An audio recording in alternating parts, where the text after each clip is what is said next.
Hello दोस्तों, welcome to another new video. आज की वीडियो में हम बात करने वाले हैं E20 फ्यूल के सोल्यूशन के बारे में, मेनली कार्स के बारे में। जो कार्स 2023 से पहले के मैन्युफैक्चर्ड है और जो E20 कंपेटिबल नहीं है, उनके सोल्यूशन के बारे में आज हम इस वीडियो में बात करने वाले हैं। अगर आपके पास भी कोई पुरानी गाड़ी है जो E20 फ्यूल्स कंपेटिबल नहीं है, अगर आपको भी E20 फ्यूल को लेकर कोई परेशानी है, तो आप इस वीडियो को देख सकते हैं। इसमें हम E20 फ्यूल के विकल्प के रूप में आपको बताने वाले हैं। सबसे पहले, E20 फ्यूल आखिर है क्या? E20 फ्यूल का सीधा सा मतलब यह है कि अब जो नॉर्मल पेट्रोल है उसमें 20% इथेनॉल मिला दिया गया है। इसे ही हम E20 फ्यूल के नाम से जानते हैं। नॉर्मल पेट्रोल में इथेनॉल तो 20% मिला दिया गया है, लेकिन उसमें उसके दाम में कोई कटौती नहीं हुई। यह भी जानने योग्य बात है। E20 फ्यूल जो है वो पुराने गाड़ियों के रबड़, प्लास्टिक और मेटल पार्ट्स को खराब कर सकता है। रबड़ प्लास्टिक को खराब कर सकता है और मेटल पार्ट में से रस्टिंग आ सकती है। और साथ ही साथ जो हमारे पुराने व्हीकल्स हैं जो E20 कंपेटिबल नहीं है, उनकी माइलेज एंड परफॉर्मेंस में भी डिक्लाइन आ सकता है। जहाँ पहले कुछ गाड़ियाँ 20 से 22 की माइलेज दिया करती थी सेम पेट्रोल पर, अब वो E20 फ्यूल के आने से वही गाड़ियाँ जो है 16, 17, 15 तक की माइलेज में भी गिर चुकी हैं। तो ये उन गाड़ियों के लिए है जो E20 कंपेटिबल नहीं है। ये करंट में आने वाली कार्स के लिए नहीं है। जो गाड़ियाँ पहले आया करती थी जो E20 कंपेटिबल नहीं है, उनके लिए बात हो रही है। और E20 फ्यूल से जो है आपके इंजन में भी इशू आ सकता है, जिससे आपकी मेंटेनेंस चार्ज भी बढ़ सकती है। साथ ही साथ जो इंजन की लाइफ है वो भी आपकी कम हो सकती है। तो चलिए बात करते हैं, अब वीडियो को ज़्यादा लंबा ना खींचते हुए E20 फ्यूल के समाधान के बारे में। तो इस वीडियो में हम E20 फ्यूल के समाधान के बारे में बात करने वाले हैं, जो कि है CNG। CNG जो है उन गाड़ियों के लिए बेहतर विकल्प है जो कि नेचुरली एस्पिरेटेड इंजन के साथ आते हैं। खास करके जो मारुति या hyundai की गाड़ियाँ हो गई, उनमें जो है CNG अच्छे से कंफर्टेबल है और उन गाड़ियों में जो है आप CNG फिट करवा सकते हैं। हालांकि टाटा की कुछ गाड़ियों में भी आप CNG फिट करवा सकते हैं, बट CNG जो है खासकर नेचुरली एस्पिरेटेड इंजन में ज़्यादा कारगर होती है। तो आप जो नेचुरली एस्पिरेटेड गाड़ी है उनमें CNG फिटमेंट करा सकते हैं। CNG जो है एक बेहतर विकल्प के रूप में सामने आता है E20 के सामने। और इसमें ध्यान देने वाली बात यह है कि आप जहां से भी CNG फिटमेंट कराते हैं वो गवर्नमेंट एंड RTO अप्रूव्ड होना चाहिए। और साथ ही साथ उसका पहले आप काम देख लीजिए कि उन्होंने पहले किस गाड़ी में फिट किया है और उसका परफॉर्मेंस कैसा है।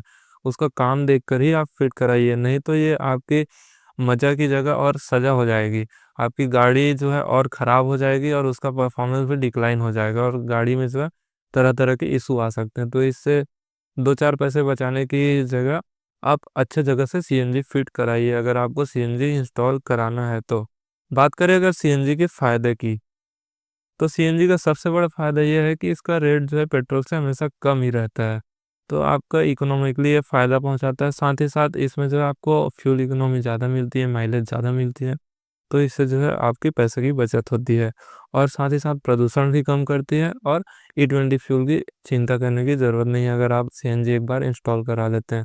E20 फ्यूल का गवर्नमेंट को इंडिया में लाने के पीछे का जो रीज़न है, उसके उसका एक बड़ा रीज़न यह है कि पोल्यूशन कम करना है, साथ ही साथ इंपोर्ट चार्जेस कम करना है। अगर आप CNG इंस्टॉल करवा लेते हैं अपने व्हीकल में, तो आप ऑलरेडी E20 फ्यूल से कम पोल्यूशन कर रहे हैं।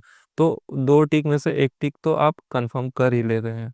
अगर बात करें कंक्लूजन की, तो जो CNG है वो E20 फ्यूल का एक अच्छा ऑप्शन उभर के आता है, क्योंकि इसके प्राइस भी कम है। साथ ही साथ इसका जो माइलेज है वो भी ज़्यादा है। और अगर E20 फ्यूल और CNG का कंपैरिजन करें, तो E20 फ्यूल में भी आपको थोड़ा बहुत पावर लॉस देखने को मिलता है, साथ ही साथ माइलेज भी देखने को मिलता है। CNG में भी तो आपको थोड़ा बहुत पावर लॉस देखने को मिलेगा पेट्रोल के कंपैरिजन में। बट अगर E20 फ्यूल से कंपेयर करें CNG को, तो आपको उतना ज़्यादा डिफरेंस देखने को नहीं मिलता, 19-20 का ही डिफरेंस देखने को मिलता है, क्योंकि E20 फ्यूल में आपको ऑलरेडी पावर लॉस देखने को मिलता है।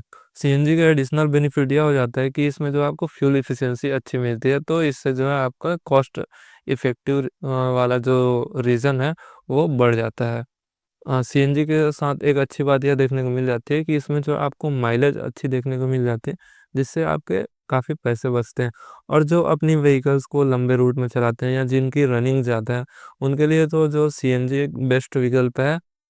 उनको जो है अपनी व्हीकल में सीएनजी फिटमेंट करा लेनी चाहिए। बट ध्यान यह रखें कि जहाँ से भी सीएनजी फिट कराए वो एक रेपुटेटेड पर्सन हो, रेपुटेटेड ऑर्गेनाइजेशन हो और गवर्नमेंट से अप्रूव्ड हो। अगर आप नई गाड़ी लेने की सोच रहे हैं अभी 2025 में, तो मैं रिकमेंड करता हूँ कि अगर आप पेट्रोल गाड़ी लेना चाहते हैं तो आप डायरेक्ट सीएनजी गाड़ी ही खरीदें, ताकि आने वाले समय में जो है ये नॉर्म्स और स्ट्रिक्ट होंगे। जैसे अभी सुनाई में आ रहा है कि E27 आने वाला है या E50 आने वाला है।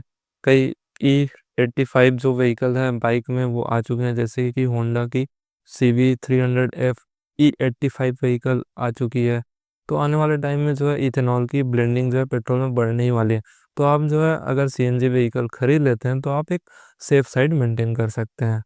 आप सभी जो है इस टॉपिक पर अपने विचार जो है कमेंट में रख सकते हैं। और अगर आपको E20 फ्यूल के ऑप्शन के रूप में सीएनजी के अलावा और कुछ भी अगर आपको ऐसा लगता है कि ये इसका बेटर ऑप्शन हो सकता है, तो आप जो है बिल्कुल कमेंट में सजेस्ट कीजिए, ताकि मुझे भी पता चल सके कि सीएनजी के अलावा और ये चीज़ें हम कर सकते हैं जिससे अपनी व्हीकल की लाइफ को बढ़ाएं, साथ ही साथ रनिंग कॉस्ट कम करें और वो हमारे लिए एक फ़ायदे का सौदा हो।